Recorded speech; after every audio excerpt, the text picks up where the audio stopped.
on a quotient or a basis possible. It said in Qur'an perspective 3 years ago in the famous Kirov article that Riyashiv used to say sometimes better to go after one person of the Ashkenazi elite of Israel than 100 people if that's going to be the most impactful in bringing that one person that can have high level impact to Torah. So when you're judging metrics, you have to trust the judgment of Makarav. This person who can go on and be explosively impactful, does it matter that he didn't go to Shiva this year or this year or this year, but in reality 10 years down the line, you shifted the Jewish identity from marrying in and marrying out?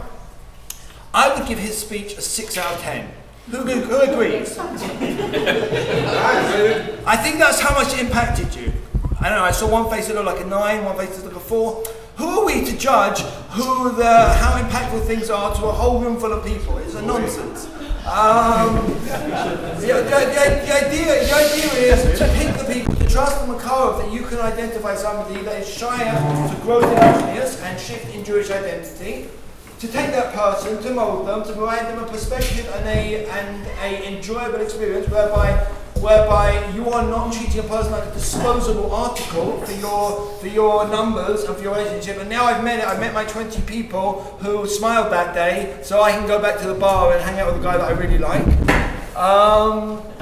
But most of all, it's a trust thing. You have to trust yourself that you know how much you have impacted the 20, 30, 40 people that you brought onto a trip, and how your program on a meta level has been impacted, because to the extent that your program has grown from it, it's really irrelevant what happened, be those smiles, be those extensions, be those even STUM, because if you know that your program as well, that trip exploded over a 3-5 year perspective, then you have run a phenomenal trip, and you can be proud, and there's no way to define things that are so small as a 2-week trip when you're really trying to make a trajectory of growth which is volatile by definition because it's internal rather than external.